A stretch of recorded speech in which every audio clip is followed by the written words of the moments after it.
Très heureuse de vous retrouver ce jour, madame, monsieur, bonjour. Place à l'actualité du monde tel qu'il se porte et tel qu'il nous porte. Un aveu renversant de Donald Trump relance la polémique sur la gestion chaotique de la crise sanitaire aux États-Unis. Le journaliste chevronné Bob Woodward a publié ce 9 septembre l'enregistrement d'une interview qu'il a réalisée en mars avec le président américain quelques semaines avant le début de la pandémie de Covid-19. J'ai toujours voulu la minimiser, expliquait le président Donald Trump dans cet échange téléphonique retranscrit dans un ouvrage intitulé Rage. Je veux toujours la minimiser parce que je ne veux pas créer de panique, ajoutait le locataire de la Maison-Blanche. Des semaines plus tôt, le 7 février précisément, Donald Trump expliquait au même journaliste combien le Covid-19 était un truc mortel. Le livre qui doit sortir le 15 septembre s'appuie en particulier sur un total de 18 interviews accordées à Bob Woodward entre décembre 2019 et juillet 2020, enregistrées avec l'accord de Donald Trump. La gestion de la pandémie qui a fait plus de 189 000 morts aux États-Unis vaut aux locataires de la Maison-Blanche de très vives critiques de la part de ses adversaires, mais aussi de scientifiques et de certains élus de son propre camp. Il est accusé d'avoir envoyé des signaux contradictoires et confus, mais aussi d'avoir manqué de compassion face aux ravages provoqués par ce virus.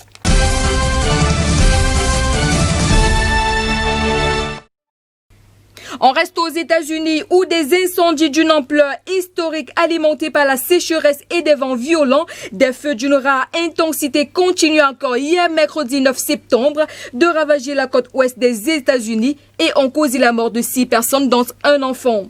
L'enfant retrouvé par des équipes de secours auprès de ses parents gravement brûlés a péri dans l'État de Washington, a annoncé le bureau du shérif du comté de Okanogan. Tous trois tentaient d'échapper aux flammes. Les foyers d'incendie s'étendent de l'État de Washington, frontalier du Canada, jusqu'à San Diego, dans le sud de la Californie. Entre les deux, l'Oregon a vu partir en fumée 120 000 hectares et au moins 5 localités ont été en grande partie détruites par des incendies sans précédent dans l'histoire de l'État, a indiqué sa gouverneure Kate Brown. Les autorités s'attendent à de nombreuses pertes en termes de bâtiments et de vies humaines, alors que des évacuations massives sont en cours, a-t-elle ajouté lors d'une conférence de presse.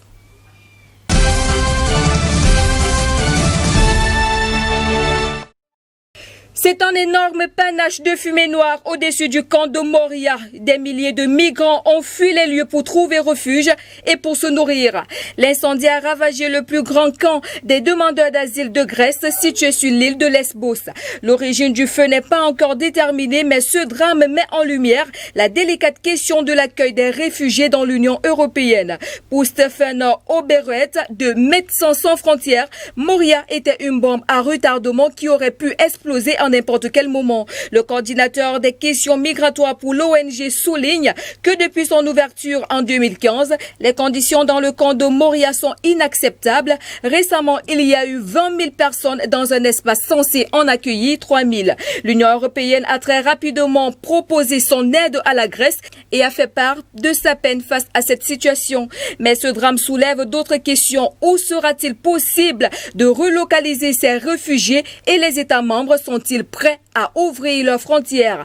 La Commission européenne en charge des affaires intérieures assure que son institution va continuer à aider les pays membres qui fournissent le plus d'efforts concernant les arrivées illégales. Mais bien sûr, il faut proposer des conditions décentes contrairement à ce que nous avons vu à Moria. Ival Johansson ajoute que l'Union européenne a permis ces derniers mois de relocaliser des milliers de réfugiés en Europe. Selon la responsable suédoise, cet effort prouve que derrière les discours politiques se trouve la volonté de travailler ensemble. La Commission européenne doit présenter prochainement son projet de pacte sur la migration et l'asile. Mais les ONG craignent que ce test ne change rien à la réalité du terrain.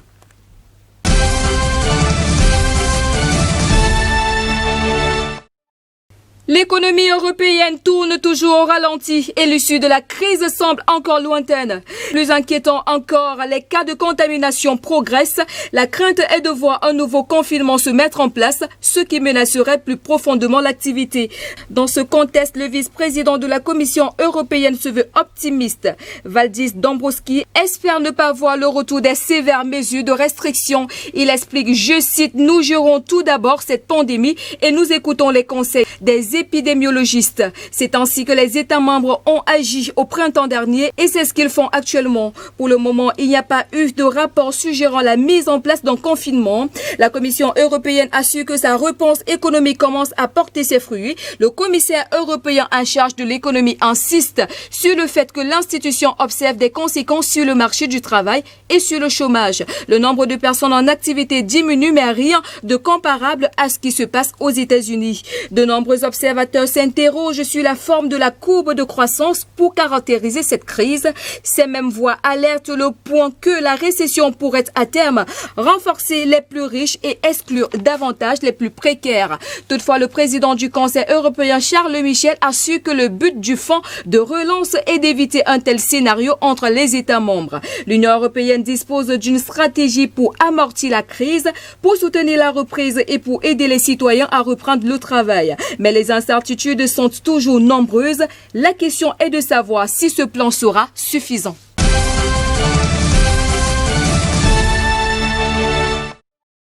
Pour clôturer cette édition, c'est une ligne de 500 km de long avec près de 300 passages possibles. La frontière entre la République d'Irlande et l'Irlande du Nord a été l'un des points les plus délicats du Brexit. Aujourd'hui, le dossier reprend la même teneur et pousse la Commission européenne à réagir. Je vais demander la tenue dès que possible d'un comité mixte extraordinaire sur l'accord de retrait afin que nos partenaires du Royaume-Uni donnent des détails et répondent à nos vives inquiétudes concernant le projet de loi britannique, a prévenu le vice-président de la Commission européenne.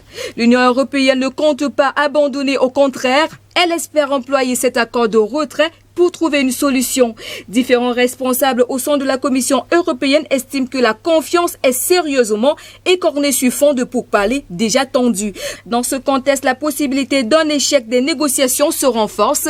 La question de la frontière irlandaise a failli faire dérailler les négociations sur le Brexit. Au final, un accord a été conclu, mais un an plus tard, les chances de voir le même scénario se reproduire semblent moins probables.